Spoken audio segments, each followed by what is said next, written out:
A esta hora como todos los días. El devocional de mañana oirás mi voz. En conexión con Poderosa Celestial Radio. Bueno, vamos a arrancar ya con la palabra que nos regala nuestro amado Señor en este maravilloso día a través de el Espíritu Santo y a través de su palabra. Está consignada en la primera carta de Juan, capítulo 2. Vamos a estar allí hablando en este día sobre la primera carta de Juan, capítulo 2. Y el subtítulo es Cristo nuestro abogado. Cristo nuestro abogado. Y leemos la palabra en el nombre del Padre, del Hijo y del Espíritu Santo. Dice: hijitos míos, estas cosas os escribo para que no pequéis. Y si alguno hubiere pecado, abogado tenemos para con el Padre a Jesucristo el justo. Y Él es la propiciación por nuestros pecados, y no solamente por los nuestros, sino también por los de todo el mundo. Y en esto sabemos que nosotros le conocemos, si guardamos sus mandamientos. El que dice, yo le conozco, y no guarda sus mandamientos, el tal es mentiroso, y la verdad no está en él. Pero el que guarda su palabra, en este verdaderamente el amor de Dios se ha perfeccionado. El que guarda su palabra, dice. Por esto sabemos que estamos en él. El que dice que permanece en él debe andar como él anduvo. Alabado y bendito el nombre del Señor. Que Dios añada sabiduría a esta hermosa palabra de hoy que nos regala nuestro Padre Celestial. Y fíjese que cualquiera dirá que el apóstol Juan, que es considerado en el mundo o en este camino, considerado en esta doctrina como el apóstol del amor de Dios, el libro de Juan, el Evangelio de Juan, es considerado como el Evangelio del amor de Dios. Y obviamente las 3 cartas que escribe Juan son consideradas como cartas del amor de Dios. Mas, sin embargo, el apóstol Juan nos hace una exhortación bárbara para que se cumpla una palabra que está en Hebreos que dice que al que él ama, lo disciplina. Entonces, esta exhortación de parte del apóstol Juan para el pueblo de Dios, porque es para el pueblo de Dios, está haciendo una advertencia. O sea, algo así como querer guardar nuestro camino y querer purificarnos a nosotros en este maravilloso día de bendición. Querer purificarnos a nosotros, realmente advirtiéndonos de que tenemos que guardar una posición, guardar una condición de santidad hacia el Señor. Entonces, esa condición que nos regala aquí el apóstol Juan, más que todo es como un consejo, más que todo es como una alerta de tener cuidado. Porque fíjense que la misma palabra dice aquí claramente que Él nos escribe estas cosas para que no pequemos. O sea, nos advierte, les voy a escribir esta cosa para que ustedes no caigan en el error, no caigan en pecado. Ahora, si alguno peca o alguno insiste en el pecado, habiéndole yo escrito todas estas cosas, no se preocupe. Ahí tenemos un abogado, dice la palabra, para con el Padre. La palabra abogado en el griego original es una palabra que ya usted conoce también, que hemos estado enseñando y que de pronto su pastor o su pastora en la iglesia le ha enseñado, que es la palabra paracletos. Y paracletos tiene mucho significado. Paracletos no significa solamente nuestro consolador, no. Paracletos significa intercesor. Paracletos significa nuestro abogado. Y paracletos significa consolador. Y esta palabra paracletos, en este caso, significa intercesor. El que intercede.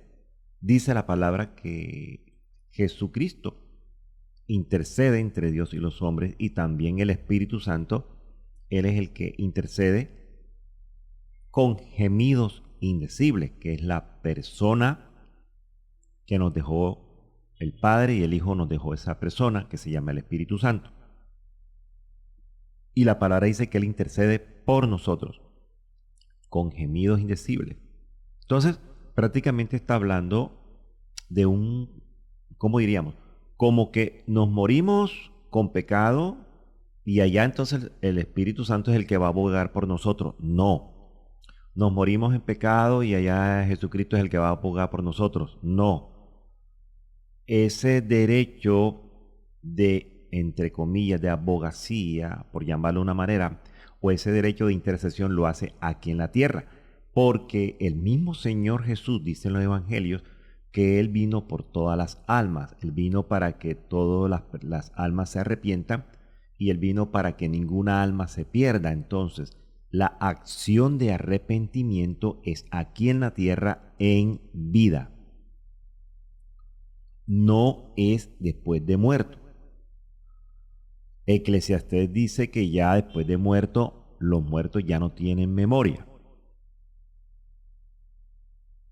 No existe arrepentimiento después de haber muerto. Él nos dice, si alguno hubiere pecado, ahí tiene al Espíritu Santo. Ahí tiene al intercesor. Y hay una palabra en los proverbios que dice que el que peca, ¿sí?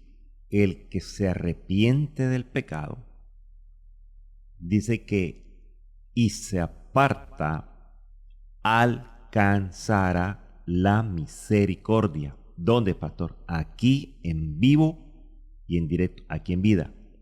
Que es cuando nosotros manejamos algo que se llama la conciencia. Por eso es que la misma palabra nos habla de la conciencia de pecado también. Pastor, pero es que todos somos pecadores. Todos pecamos todos los días, todos. Sí, pero es que estamos hablando de algo que dice Gálatas que se llama la práctica. Practicar. Porque lo único que me separa a mí del reino de los cielos es no la condición pecaminosa mía, no mi carne, no, sino la condición de yo separarme del pecado y unirme, adherirme o estar sujeto a Dios. ¿A través de quién, pastor? Del Espíritu Santo. Porque es que no vamos a legalizar nosotros, pastores, que todos somos pecadores, pastores, que todos cometemos errores. Pero estamos hablando lo que dice Gálatas capítulo 5, recuerden, lo hemos leído muchas veces acá, cuando dice la palabra, nos habla de las obras de la carne, y creo que en el 5:21 dice que los que practican tales cosas no heredarán el reino de Dios. Y ya lo hemos hablado, no estarán adentro para heredar, no entrarán. Y de pronto hasta van a ver, pero no va a entrar, no van a entrar. Eso es lo que nos explica la palabra.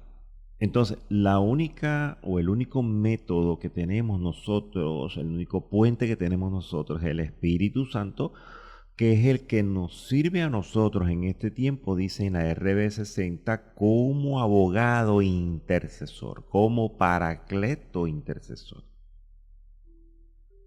Porque la palabra dice, si alguno hubiere pecado.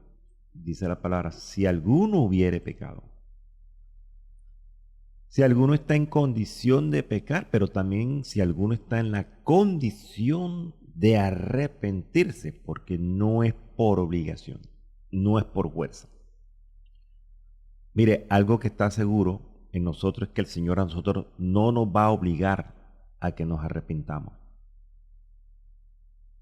Nosotros somos los que tenemos que escoger el camino del arrepentimiento para estar en un camino de santidad, para poder anhelar un camino de salvación y la vida eterna con Cristo. Pero le toca a usted y me toca a mí decidir en mi voluntad, sí, escoger. Es una decisión suya y una decisión mía. Ahora, dice, Él es la propiciación por nuestros pecados. Algunos no entienden esta palabra que se llama propiciación. Propiciación. Y la palabra propiciación significa expiación. Pastor, no logro entender todavía qué significa expiación. Expiación podríamos hablarlo como una purificación. O sea, que el que nos purifica a nosotros es el mismo Señor. ¿A través de qué, pastor? ¿Qué nos purifica a nosotros? La sangre derramada por el Señor. Entonces, la propiciación, para hablarlo en un idioma sencillo, en una lengua sencilla, para que usted lo entienda, porque yo sé que hay hermanos que de pronto se les es difícil entender palabras como propiciación. Eso es relativo a la purificación de nuestros pecados. Por eso decimos que Jesucristo murió, ¿sí?, por nuestros pecados y derramó la sangre para purificarnos, para limpiarnos de toda maldad, dice la palabra del Señor. Él fue la víctima, Él se entregó, dice las Escrituras, se entregó a sí mismo por nosotros. Él dijo, yo voy al sacrificio por ellos, yo voy a la muerte por ellos, yo voy y derramo la sangre por ellos, yo voy al infierno por ellos, para que ellos no vayan al infierno, a todos los que creen en mí. Él tomó la ira de Dios. Él dijo, yo tomo la ira de Dios. Que esa ira de Dios viene contra la humanidad por sus pecados. E hizo enseguida algo que se llama la reconciliación con Dios. Porque cuando estábamos en el mundo nosotros éramos enemigos de Dios, así como los que están en el mundo hoy son enemigos de Dios. ¿Y qué nos corresponde a nosotros, pastor? Nos corresponde reconciliar al mundo, que es enemigo de Dios, así como nosotros lo fuimos anteriormente, reconciliar al mundo con Dios. Pero no es por fuerza, no es obligando, sino persuadiendo, predicando el Evangelio. Porque realmente la acción la hace el Espíritu Santo. El Espíritu Santo queda con muchas funciones. Una de esas funciones del Espíritu Santo es convencer al mundo, fíjense que dice, el mundo de pecado, de justicia y de juicio. Creo que eso está por allá. Vamos a mirar para no estar hablando así como que un poquito vagamente, sino con citas bíblicas. Creo que está por allá en el Evangelio de Juan. ¿Qué nos explica esa parte importante? Una de las funciones, porque realmente fíjense que hemos descubierto que el Espíritu Santo intercede, ¿verdad?, por nosotros con gemidos indecibles. ¿Sí? Ahí está. Entonces, pero Él tiene otras funciones. Muchas funciones tiene el Espíritu Santo. Entonces, también el Espíritu Santo nos redarguye de pecado a nosotros, pero hay una palabra profética en Juan capítulo 16, 8 que nos habla muy claro. Usted lo puede buscar en su Biblia electrónica o en su Biblia tradicional, cuando habla sobre la obra del Espíritu Santo. Me gusta esto porque está hablando de dos cosas en la palabra. Dice la obra del Espíritu Santo, y en Gálatas 5 nos habla de la obra de la carne. Por eso es que dice Gálatas que estas dos chocan. ¿Choca qué, pastor? Choca la obra de la carne o las obras de la carne con la obra del Espíritu Santo. Chocan, estas chocan. Por eso es que tenemos todos los días batallas mentales, batallas internas, situaciones difíciles. Porque hay cosas que yo quiero hacer, pero no me conviene hacerlas. ¿Por qué? Hombre, porque hay un Espíritu Santo que vive dentro y en la mente de nosotros. Entonces, como un freno, como que un freno. Ahí se cumple la palabra que es el abogado, el paracleto intercesor en ese momento para que no lo hagas. Si tú lo haces, entonces él ya se aparta un poco. Por eso es que Juan 16:8 dice, y cuando él venga, refiriéndose a quién, al Espíritu Santo, eso lo está profetizando nuestro Señor Jesús en Juan 16:8, y cuando él venga, convencerá al mundo, dice la palabra, convencerá al mundo de pecado, de justicia y de juicio. Pero no solamente él tiene esa función, el Espíritu Santo tiene más funciones. Algunas versiones dicen que cuando él venga, dice la palabra, cuando él venga, va a redarguir. Va a redarguir. La palabra redarguir en el griego original significa va a amonestar, va a reprender, redarguirá. Y fíjese que es diferente porque la RB60 dice convencerá. ¿Cómo te va a convencer? Cuando te describe o nos describe el error que estamos cometiendo. La versión original del griego dice, te va a redarguir, te va a mostrar claramente el pecado cometido. Hay una versión que vamos a leer que es la Biblia, lenguaje sencillo. Dice, cuando el Espíritu Santo venga, hará que los de este mundo se den cuenta de que no creer en mí es pecado. Fíjese, ya está habla un poquito más clara. Dice, el Espíritu Santo cuando venga, ya está aquí con nosotros. Él es el que va a hacer que el mundo que está perdido en delitos y pecados, se den cuenta de que si no creen en Cristo es pecado. Ya si no creen, si no reciben y si desprecian, ella es pecado. Eso ya es pecado. También les hará ver que yo no he hecho nada malo y que soy inocente. Finalmente, el Espíritu mostrará que Dios ya ha juzgado al que gobierna este mundo y que lo castigará. Yo por mi parte regreso a mi Padre y ustedes ya no me verán. Esa es la versión lenguaje sencillo. Nos habla un poco más clara, con una nota más clara y con algo más claro. ¿Por qué? Porque muchas veces el mundo dicen creo en Dios, pero juzgan a Jesús o juzgan el Espíritu Santo o juzgan a Dios. Si Dios está aquí con nosotros, ¿por qué deja que mueran tantos niños, que hayan masacres?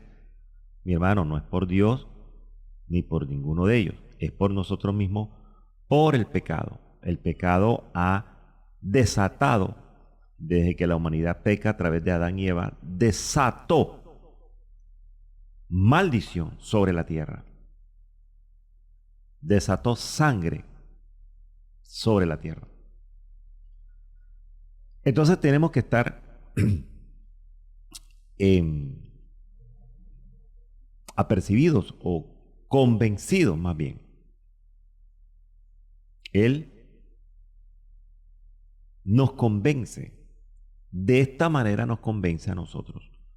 Cuando nos revela a nosotros, a mí personalmente, me revela cómo es mi caminar con Dios. Por eso Él dice, hará, cuando Él venga, él ya está aquí. ¿Dónde está, pastor? Dentro de usted y dentro de mí. Entonces, el primero en ser convencido, ser redarguido, ser regañado, para hablarlo con esta palabra, el primero que nos regaña a nosotros es el Espíritu Santo que vive en nosotros, dentro de nosotros. Y también nos convence de que realmente Jesucristo murió siendo inocente, porque Él se echó una culpa que no era de Él. La culpa es 100% y completamente mía. Yo no sé si usted quiere hacerlo allá en el lugar donde usted está, pero realmente la culpa es mía. Y cada uno decir, por mi culpa muere ese inocente. Fíjense que Pilato pudo detectar que Jesús era inocente. Qué bonito. Alguien que no era del pueblo, alguien que no tenía el Espíritu Santo, alguien que supuestamente él dice, yo tengo autoridad para matarte, para condenarte, para hacer, yo tengo autoridad. Y el Señor le dice, ninguna autoridad te es dada, sino la que viene de lo alto, la que viene por medio de mi Padre. Porque la autoridad realmente se la delega Dios a Pilato para que se cumpliera el sacrificio, la muerte, el derramamiento de la sangre, la resurrección, y que todos esos componentes, lo que es la sangre y lo que es la resurrección, lo que es la muerte, eso es lo que a nosotros nos salva. Y lo que quiere decir el Señor en este devocional es que reconozcamos, por lo menos, por una vez en la vida, reconozcamos que nosotros tenemos la culpa. Tenemos la culpa. Eso es la propiciación. Eso es la expiación. Esa es la hora propiciatoria que llama la palabra. Eso significa, toma la ira de Dios y Él asume la culpa y nos purifica a nosotros. Somos purificados. Mire, la condición de nosotros es que nosotros ya estamos purificados, ya estamos limpios. Inclusive la palabra dice que no solamente la sangre nos limpia de toda maldad, de todo pecado, sino la palabra también. La palabra tiene una acción sobre nosotros. Pastor, ¿y dónde dice que la palabra? Yo no sabía que la palabra también nos limpiaba. Si usted se va a Juan capítulo 15, Evangelio de Juan capítulo 15, donde el Señor habla sobre que Él es la vid verdadera. Él es la vid verdadera. Y en Juan capítulo 15, 3, dice, ya vosotros estáis limpios por la palabra que os he hablado. ¿Qué quiere decir eso, pastor? Quiere decir en este tiempo que la palabra bien enseñada, la palabra bien predicada, la palabra sin contaminación, la palabra sin levadura, la palabra limpia nos limpia. Por eso yo insisto y aconsejo a los hermanos que por favor prediquemos la palabra, pero la palabra sin opinión humana, sin condición humana, sin pensamiento humana, sin raciocinio humano, sin lógica humana, nada que tenga que ver con nosotros, si no es la misma palabra, es la que nos lleva. Aquí dice así, porque aquí dijo el Señor así, porque el Señor dice de esta manera. Todo ahí haciendo un paralelismo de la palabra. Y la misma palabra es la que nos limpia a nosotros con la ayuda del Espíritu Santo, que tiene muchas funciones en nosotros. Por eso él dice, la palabra nos limpia. La palabra es, dice por allá, es como martillo. Porque nosotros cuando vamos a predicar o cuando vamos a orar por alguien, siempre declaramos una palabra sobre el predicador. Siempre nos hemos acostumbrado a decir, Señor, que esta palabra sea como martillo que quebranta la piedra. Señor, úsalo. Señor, comenzamos a rogarle al Señor ahí en el altar. Señor, que hables tú a través de su boca y no hable el hombre. Pero hay un problema. Hay un problema. Que entonces cuando ese predicador o esa predicadora comienza a ser usado, o el Señor oyó el Ramashia, la petición suya de orar por ese siervo, por esa varona, que esa palabra que él va a declarar con su boca únicamente sea parlante, sea la bocina, sea el heraldo para traer esa palabra para el pueblo. Cuando usted dice que esa palabra está como el martillo que quebranta la piedra, y esta persona es usada en esa manifestación, en esa rogativa, en esa respuesta que usted declaró o que usted pidió, y entonces la gente no le gusta. Ahora, toda la palabra que viene de fuego y toda la palabra que viene como martillo no es para destruir a la iglesia,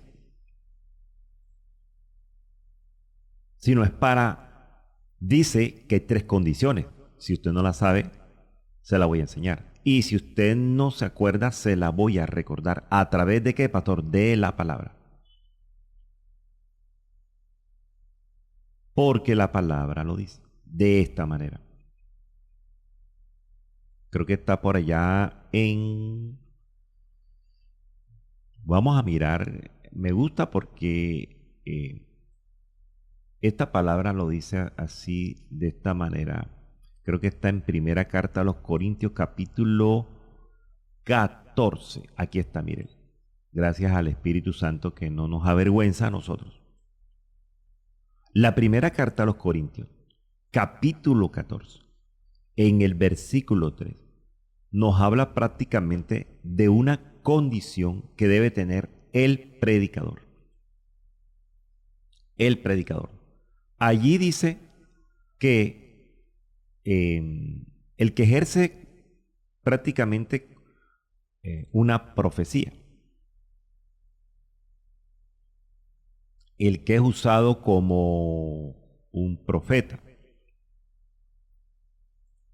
el que es usado en el momento de llevar el mensaje, el que está al frente de la grey, el que tiene ese pensamiento y viene a afirmar los pensamientos de Dios. Eso es lo que está diciendo en la primera carta a los Corintios capítulo 14, 3, cuando dice, más el que profetiza. Y esta palabra profetiza en el griego es el que predice los eventos que van a venir. El que está o habla bajo la inspiración del Espíritu Santo. Y también significa el que ejerce el oficio profético. O sea, el que tiene no el don profético, sino ya el que tiene el ministerio profético, porque cuando hablamos de profeta tenemos que entender dos cosas importantes. El profeta también significa el que ya está trabajando en un ministerio profético desarrollado, que el Señor lo usa en el ministerio profético desarrollado.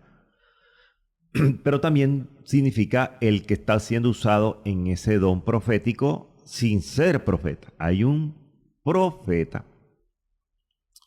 Hay alguien que dijo, yo no soy profeta ni soy hijo de profeta. Yo únicamente lo que soy es un recogedor de higos. O sea, prácticamente dijo, no, yo no vengo de ninguna eh, de esas dinastías de profetas, ni nada de eso, pero el Señor me va a usar a mí en esa parte profética. Creo que está en Amós capítulo 7, 14. Hablando con Dios, en Amós 7, 14. Está hablando Amós y está en la palabra cuando Amós es acusado, está con el sacerdote Amasías. Cuando comienza a señalarle, dice, no profetice más a Betel, porque es santuario del rey y capital del reino. Y Amós en 7:14 de Amós dice, entonces respondió Amós y dijo a Amasías, no soy profeta, ni soy hijo de profeta, sino que soy boyero y recojo higos silvestres. Y Jehová me tomó de detrás del ganado y me dijo, ve y profetiza a mi pueblo Israel. Ahí estamos hablando entonces de que alguien fue usado para llevar un mensaje de parte de Dios, porque quizás los profetas realmente no están hablando muchas veces de parte de Dios, sino que hablan siempre de parte a sus propias convicciones. Pastor, ¿y eso sucede en este tiempo? No, no está sucediendo en este tiempo. Está más que claro que en este tiempo se está trabajando de esta manera. Porque cuando hablan de un profeta, viene el profeta X y corre la iglesia y se llena la iglesia y hay hasta que prestar silla, alquilar sillas, porque vino un profeta que no desarrolló su ministerio allí donde nació, donde creció, donde fue bautizado, casado, sino que viene de afuera. Y eso es lo que le gusta a la gente. Entonces, cuando el tal profeta dice la palabra, profetiza cosas que realmente el Señor no dijo que dijera, y no se cumplen en tu vida, no tengas temor de tal profeta. Porque lo dijo de pronto de una manera emotiva. Entonces, tenemos que mirar que cuando hablen de la profecía, o de hablar profecías o de profetas, tenemos que identificar realmente a qué se refiere el Señor. Y en la primera carta a los Corintios, capítulo 14, en el versículo 3, está hablando de esa manera. Dice que el que profetiza, dice, pero el que profetiza. Entonces tiene las dos condiciones. El que profetiza cuando tiene un desarrollo ministerial de profeta, o en el que el momento de ahí, de estar hablando, el Señor lo usa como usó Amós. Él dijo, yo no soy ni hijo de profeta, ni vengo de dinastía de profetas, solamente soy un boyero. Boyero es que recoge higo. Prácticamente dijo, yo soy un campesino que siembra yucas, que siembra maíz, que siembra hortalizas. Pero el Señor llegó a mí y me dijo que dijera esto. Y le tengo noticias, si no lo sabe.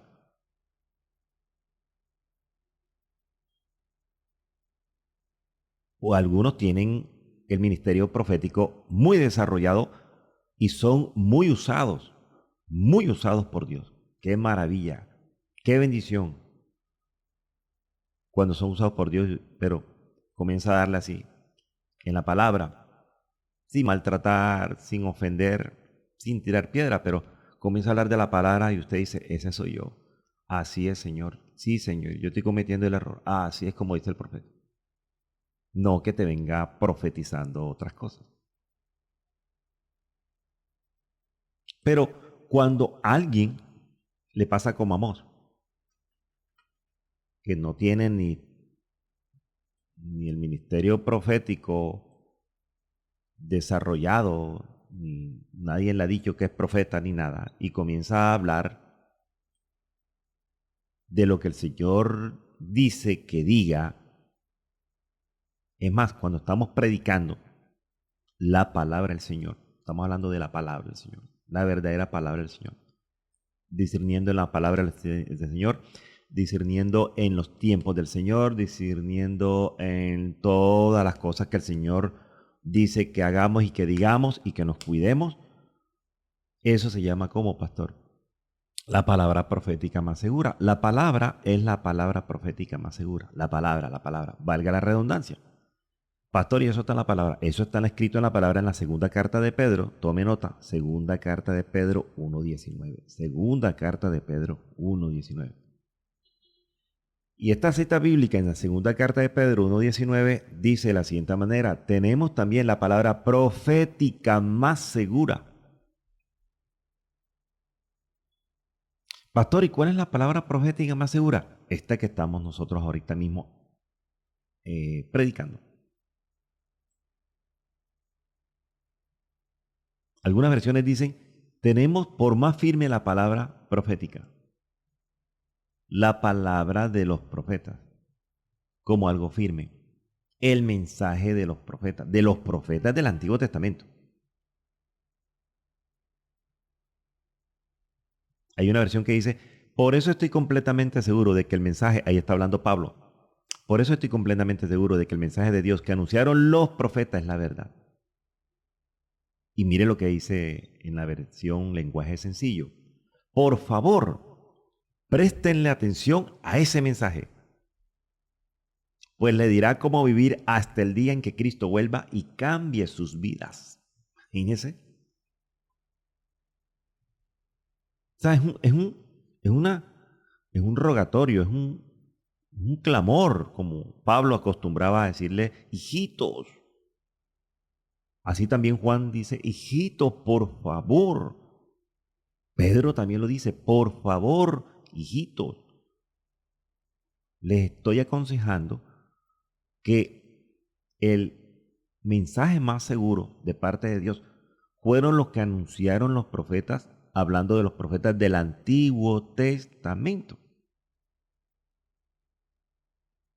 Pastor, ¿y cuál serían esas profecías? La que acabamos de compartir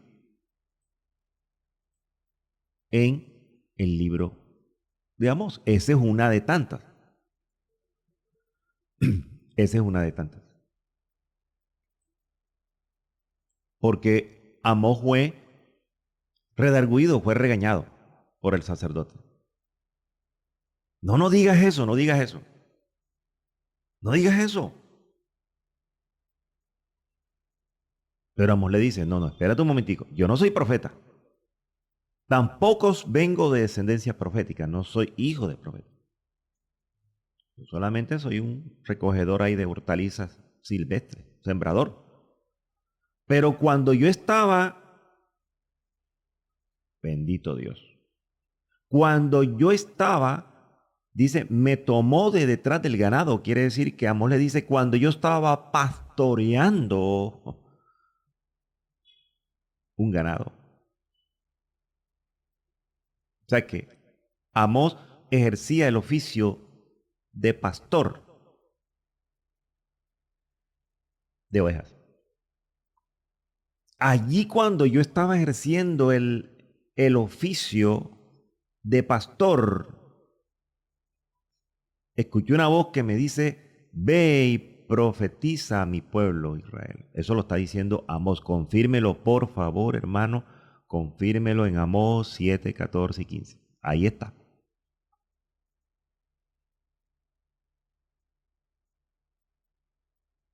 Imagínense. Y les regalo para que lo lea en casa 16 y 17, que es fuerte lo que dice Dios a través de Amós, que no era profeta, pero lo tomó en don de profecía. La palabra real, la palabra viva. Lo toma. Y la palabra profética más segura que tenemos ahora nosotros son los 66 libros que nosotros predicamos todos los días. Entonces, cuando usted se para en un altar, o no solamente pararse en un altar, por ejemplo, ahora mismo yo estoy siendo un oficio profético, porque es la palabra profética más segura. ¿Cuál, pastor? Estos 66 libros que leemos todos los días, estos devocionales, sin contaminarlos, sin poquito de levadura, nada de eso, sin ligarlos, nada de eso. Entonces es segura esta palabra, porque es la que está escrita en la palabra, valga la redundancia. Y mire lo que dice, ninguna profecía de la escritura es de interpretación privada, o sea que la profecía que está escrita es completamente pública, porque la profecía que está escrita en la palabra, Dios mío, para que lo entendamos, nunca fue traída por voluntad humana, sino que los santos hombres de Dios hablaron siendo inspirados a Remashía por el Espíritu Santo. Qué bonito cuando alguien se para en el altar, aleluya, y viene inspirado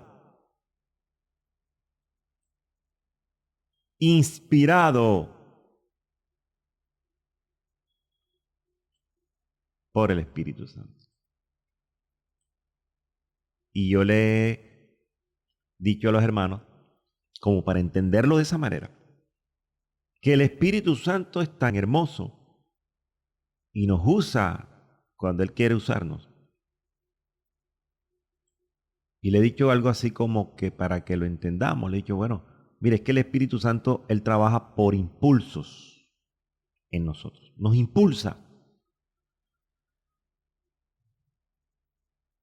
Y a veces no sabemos por qué lo decimos, pero nos impulsa.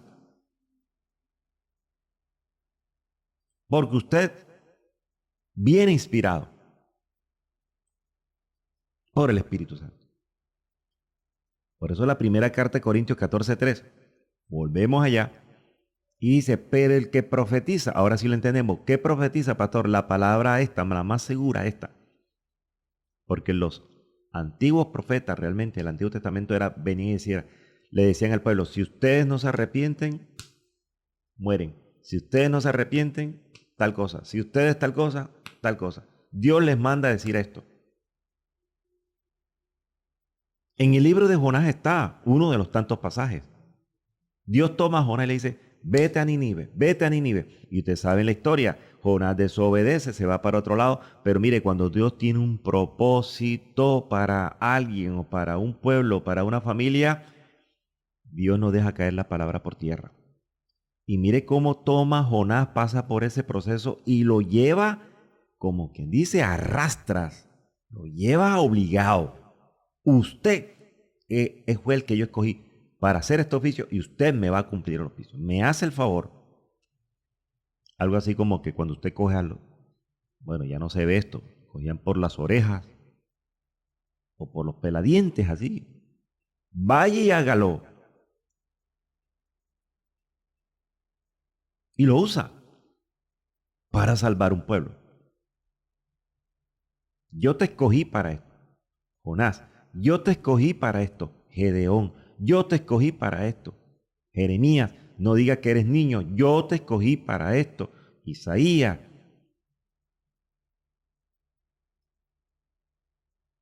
Y le voy a mostrar a mi pueblo. Y le vas a decir a mi pueblo. Y vas a convencer a mi pueblo. Y voy a inclusive a tratarte de tal manera que ellos vean cómo los voy a tratar a ellos. Inclusive, esto está en la palabra, yo por eso lo predico, porque está en la palabra. Dice que lo desnudó a Isaías. Cuando le dice, así llevará el río de Asiria, perdón, así llevará el rey de Asiria a los cautivos de Egipto y a los deportados de Etiopía, a los jóvenes, a los ancianos, desnudos y descalzos y descubiertos. Dice, y descubierta las nalgas.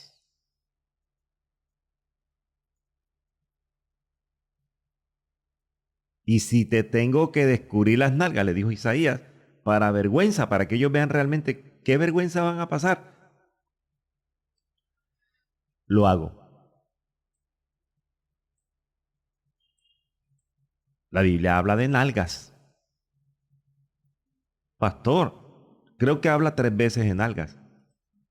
En la cita 2 Samuel 10:4, no tome nota, ahí habla, dice que Anún tomó los siervos de David, le raspó la mitad de la barba, les cortó los vestidos por la mitad hasta las nalgas y los despidió.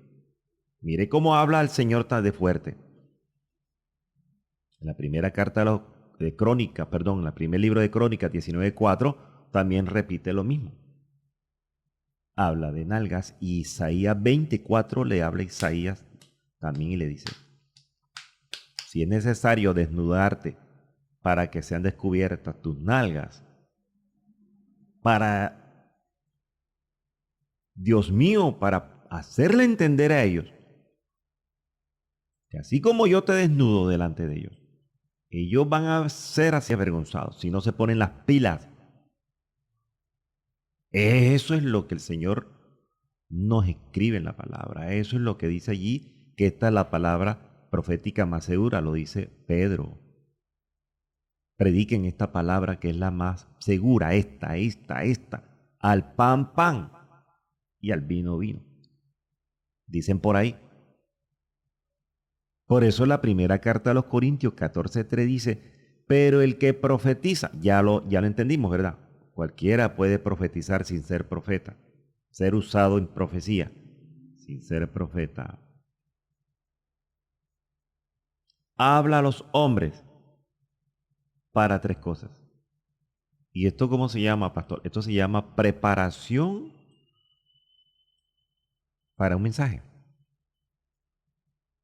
O sea, si usted es llamado para llevar un mensaje X en tal parte, usted tiene que tener 3 condiciones para llevar un buen mensaje, si no lo sabía. Que ese mensaje sea lleno de edificación, que ese mensaje sea lleno de exhortación y que ese mensaje sea lleno de consolación. Debe tener estos 3 ingredientes ese mensaje: edificación, exhortación y consolación. Esas son las 3 características que debe tener un mensaje, o las 3 cosas que se tienen que tener en cuenta para llevar un buen mensaje. Si usted no lo sabía, tome nota y tome nota. Y de ahora en adelante, cuando usted vaya a llevar un mensaje, le ora al Señor, pues hace todas las cosas que tiene que hacer. Dice, Señor, esta palabra quiero que lleve edificación, exhortación y consolación. Pastor, está escrito en la primera carta a los Corintios 14:3. Tome nota. Primera carta a los Corintios 14:3. Voy a llevar un mensaje. Señor, ayúdame, Dios mío. Voy a predicar, Señor bendito, esta cita bíblica, pero que esté llena de edificación, que edifique al pueblo. Es un ingrediente principal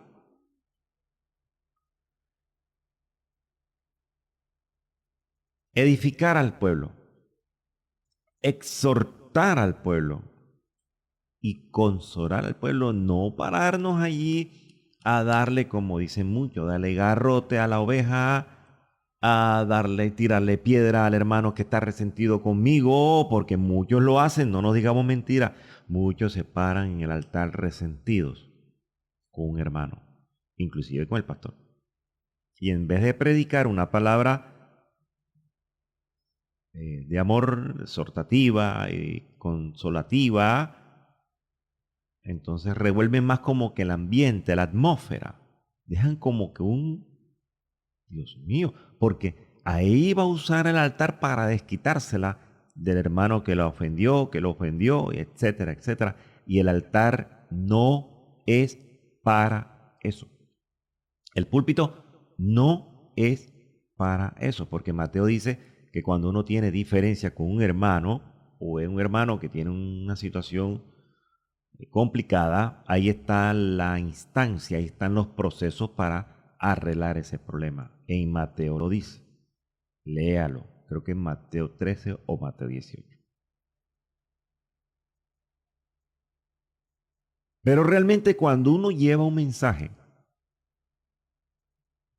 le habla entonces a la grey, le habla inclusive en la calle a las personas, los evangeliza, les predica.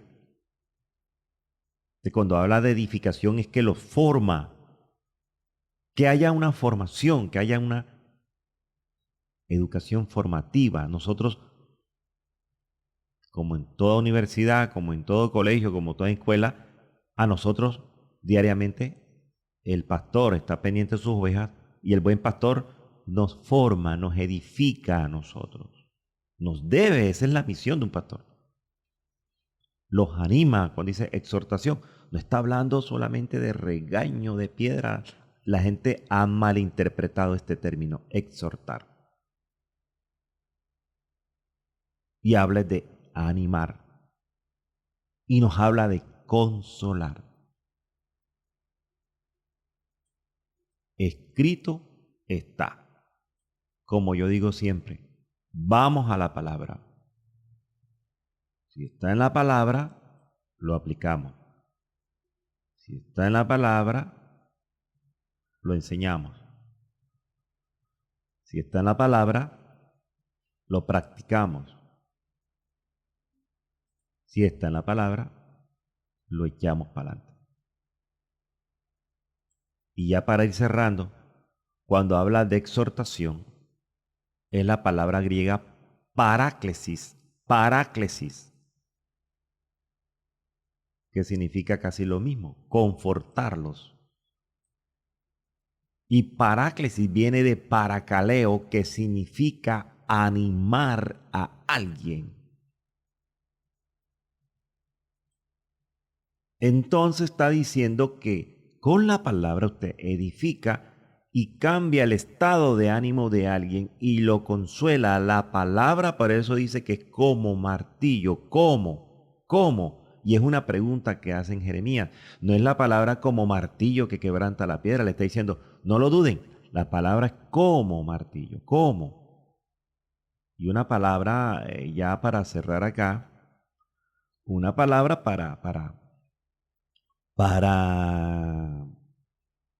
caramba, para martillar es una cosa tremenda. O un martillo cuando hace la acción, entonces usted tiene que mirar en qué clase de piedra, usted mira la acción del martillo, en qué clase de piedra está golpeando. Usted golpea un martillo con una piedra, no todas tienen la misma resistencia. Hay unas que son muy blanditas y se desboronan con el primer martillazo. Pero hay unas piedras tan duras,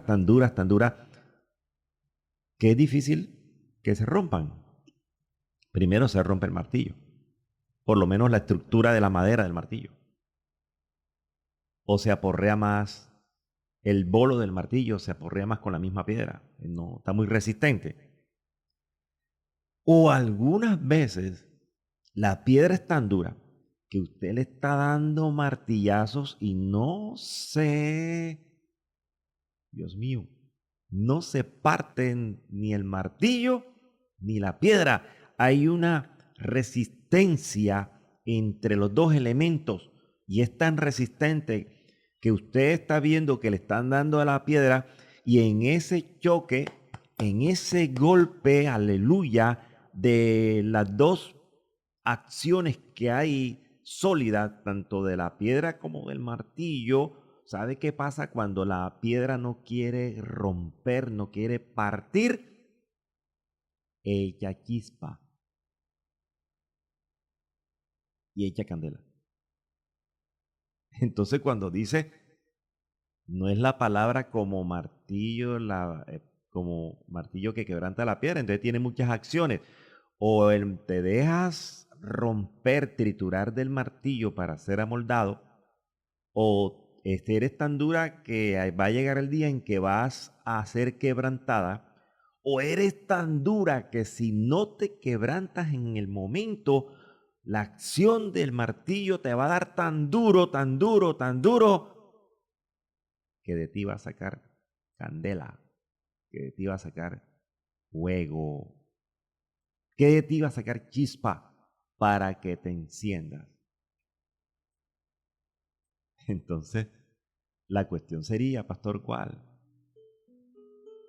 La misión del Espíritu Santo que nos ayuda a predicar es: o te enciendes o te enciendes. Alabado y bendito el nombre del Señor. Gloria a Dios.